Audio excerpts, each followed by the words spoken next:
Hello, everyone. So, today I'm going to ramble on a bit about definitions and labels.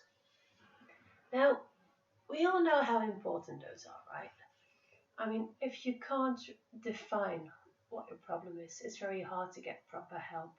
If you can't label the problem, it's very hard to get proper assistance, proper help, and all of that.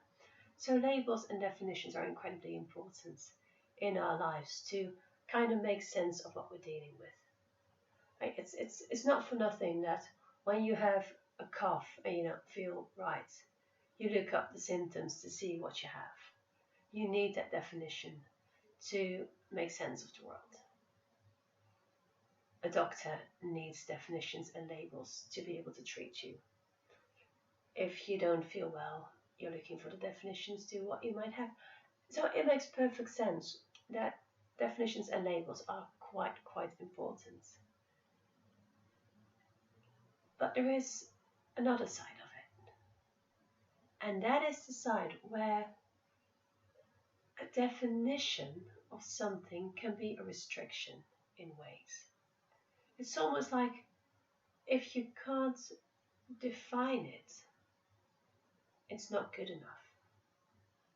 If you can't put a label on it, it's not real, it's not big enough, it doesn't exist. And I don't think that's true. I don't think everything needs to have a label or a definition for it to be real. So I think that's something to pay attention to. Now I'll give you a little example, right? Like a while ago, and with a while ago I mean several years ago, I was feeling unmotivated. I went to work, came back home, put on my pajamas, and went into chill mode. It's lovely, right? It's lovely for a day. It's lovely for a week. But if you do that for several weeks, it's not very normal. And every time I had a day off, I would get in my PJs and do nothing. I didn't feel like meeting up with people. I didn't feel like doing anything. I didn't even feel like going to the shops most of the days. I would go to work, be there on time, do my thing, be happy, go home, still feel okay. I just didn't want to do anything. I would get in my PJs and be content with not doing anything. Now here's the thing about that. That's isolating yourself. That is not actively living. That is also letting go of every routine that I had, because like a year before that I had routines that I would do where I would just do a little exercise, or I would meditate, or I would kind of get involved in some creating and stuff like that. And none of that was happening. My music wasn't going, I wasn't writing anything, I wasn't creating anything, I was doing nothing.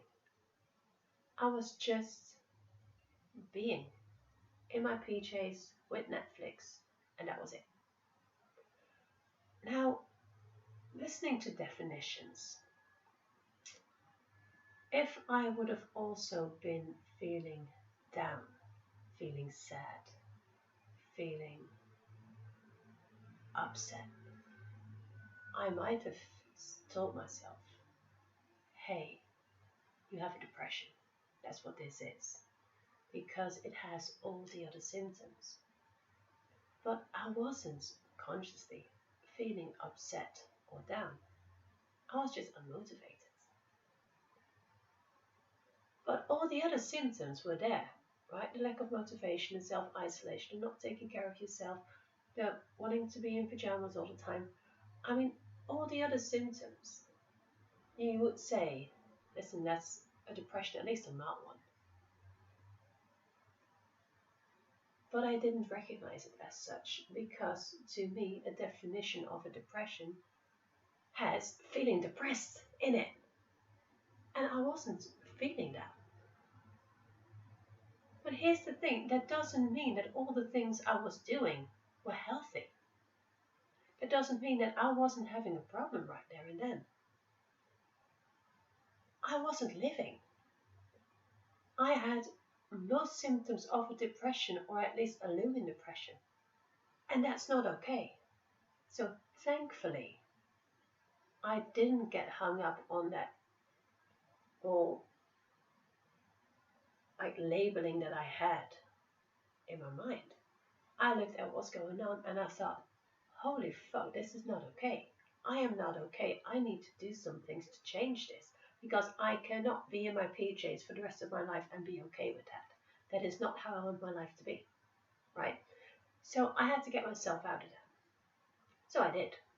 I got myself out of it. So here's what I did.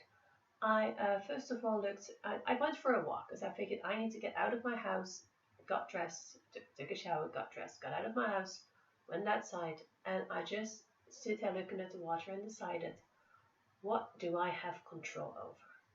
I had control over a relationship that I was in that wasn't going anywhere. I had control over a school that I was doing that wasn't going anywhere, and it was just taking up energy and motivation, and that I didn't like. And I had control of getting back into some old habits, right, and looking for help. Those were the things that were in my direct control to do. So I chose right there and then to take action. I stopped that relationship, I quit that study, and I went to look for help. It's not really like a therapist, but it is like a part of your general practitioner who, like an assistant who has like bi-weekly conversations, or like weekly conversation, maybe monthly conversation, where you can just kind of tell them what's on your mind, tell them what's on your heart, and get some perspective. Right? I don't know what it's called in English, but I'm sure you have a word for it. We do in Holland, but so I went to ask for help there.